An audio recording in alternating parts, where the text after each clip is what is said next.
Katherine, this is a beautiful table. Thank you. I'm so impressed, and always I love having you here at Moss Mountain Farm. Thank you. We're happy to be here. But, girl, you know you're always welcome, but what are you doing here today?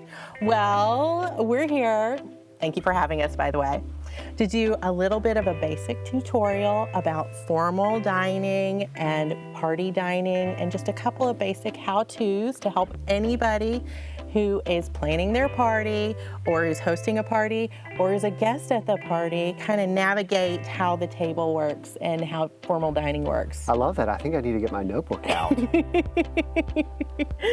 Okay, well now I'm going to leave you to it. Well, thanks, and thank you for having us again. It's our pleasure. We love it.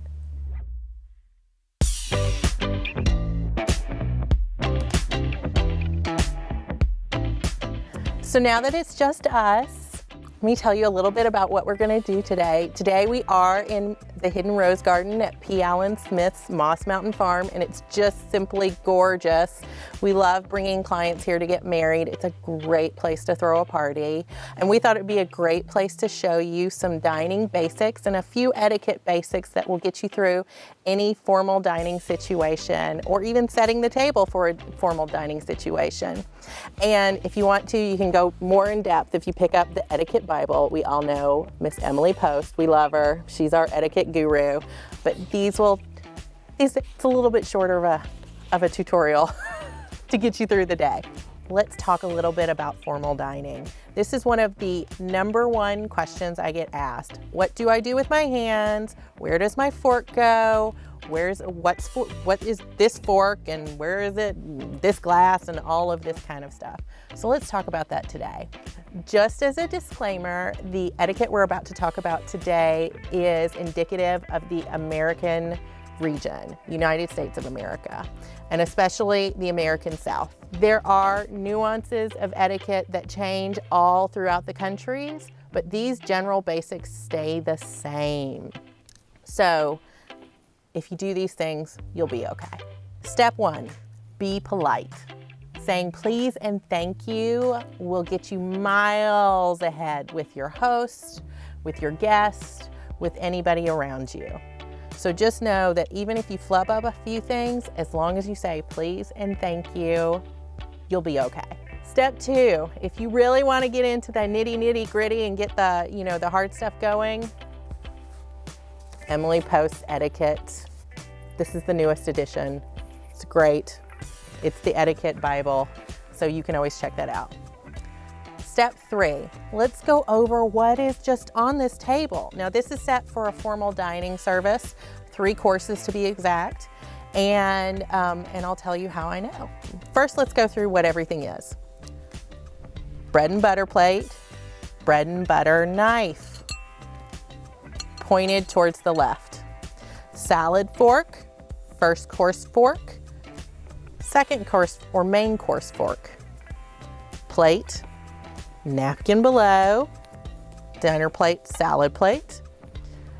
First and second course knives, teaspoon, coffee cup. Above us, we have the dessert fork and spoon. We also have a water glass, a white wine glass, and a red wine glass. All right, now let's get into it. So what do I do first? Well, once you sit down or you have been escorted to your seat, as James did with me, you get your napkin out and you place it across your lap. Pretty easy, right? Then when they bring out the first course, you start, just remember that you're gonna start from the outside and go in at all times. So start from the outside and go in. So they've brought me my first course. It could be the salad course.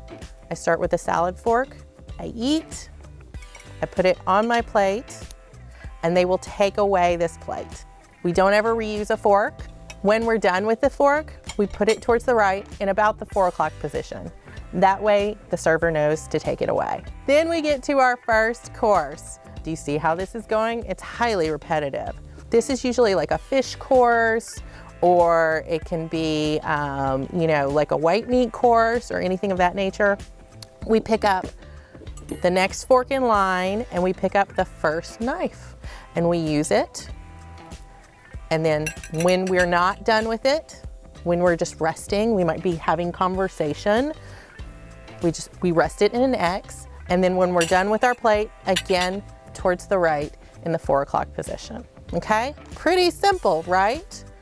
We just go through the meal all the way like that.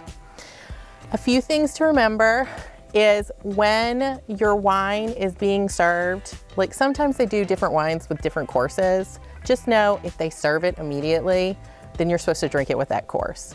Usually a white wine is for a fish or a white meat course, and then a red wine is for like a steak or a dark meat course. If you like it, drink it, but just know if you're wondering, drink the wine that they serve you per course, okay?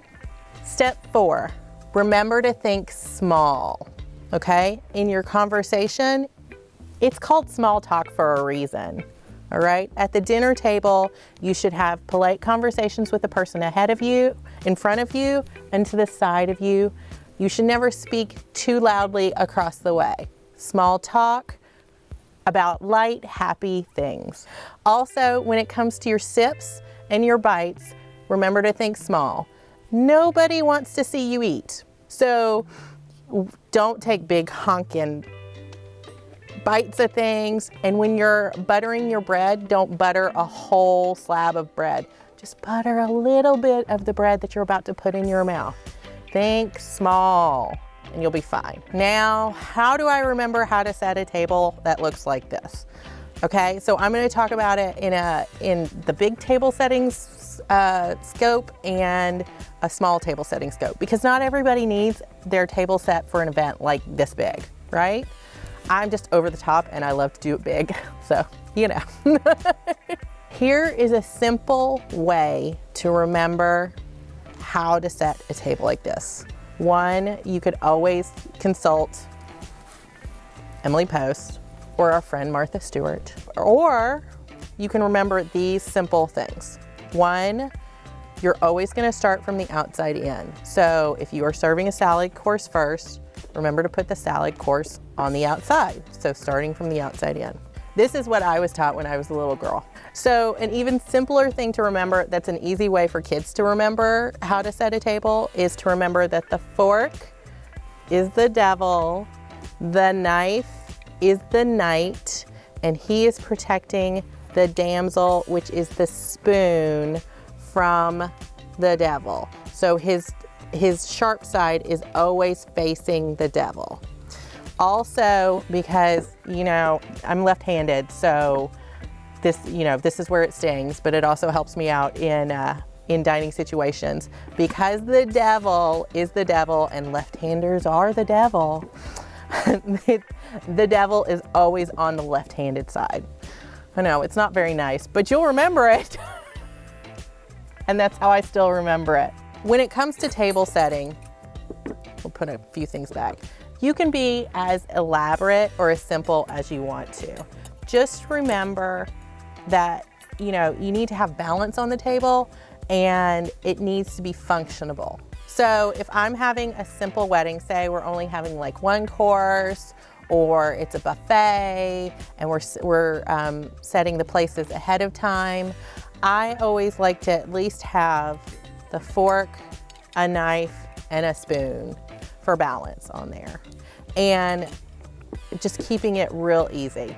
Now, when it comes to glasses, you don't have to have this many glasses on the table if you're just doing a simple place setting. Say we're just going to have that fork, that knife, and that spoon, and leave the dessert forks and dessert spoon on the cake table for cake, all right? So you can have just the water glass on the table and take away the wine glasses. And you can also have the water glass and a universal wine glass. Now, if you're gonna pick a universal wine glass, meaning it can go for either red or white wine, then you need to pick a smaller version. Do you see like the differences in version? White wine, red wine, pick this as your universal, because this will keep people happy and acting right, and this will be like, whoa, where's the party, right? So remember, think small. You also You know, I love a coffee cup on the table, but you don't have to have it there. If you do these, if you want to keep it like simple and don't want to deal with all the fluff, just the fork, the knife, the spoon, a water glass, and possibly a universal wine glass, plus a napkin. Don't ever forget the napkin. Will get you through the day. Now, if you are an event planner or management professional that you really are into setting a table, like I'm into setting a table, and you love everything going on the place setting, here are a couple things to remember. One, your trusty ruler. This is how Buckingham Palace does it. And on our rulers, we have it marked where the charger would go or the silverware. So we come around and everything is measured from the end of the table. So it's all uniform. All of those messy lines will mess up your pictures, okay? So if the plate's over here and the forks are askew and all of that kind of stuff, you need to keep the lines uniform all the way through. You also, when you have a chair, you need to make sure your chair kisses the tablecloth. This is the number one thing that my staff does. We always have every chair, whether there's anything on the table or lots on the table or nothing on the table, the chairs must always kiss the tablecloth. And if you're at a farm table and you don't have a linen, like sometimes we have here at Moss Mountain Farms, it just needs to kiss the lip of the table. Now, say all of these things are going away. You've eaten all your yummy food and you're at the part where it's dessert and coffee and the best part, champagne. Now, we love a champagne glass on the table, but we also love it served because it just gives it that extra oomph. The only thing about putting your champagne glass on a table is if you have so many glasses like this, and sometimes you will in dining, it will just be like glass overload. So if you're gonna have a lot of glasses, sometimes that champagne glass is great to come out at the end. So we're at the dessert and you're headed for the fork, and the fork should always be facing when you set it, again, from that left side. So if you just were pulling it up and it's right above, just from that left side. If you have something that you eat with a fork, use the fork. If you have like something that you eat with a spoon, use the spoon for dessert. And worst case scenario, if you ever get lost, just watch your neighbor. And if they're lost, then watch your other neighbor. But either way, you'll be fine. It's really that simple. A little bit of common sense, a little bit of polite manners, a little bit of small talk, and you will have a great time at any party.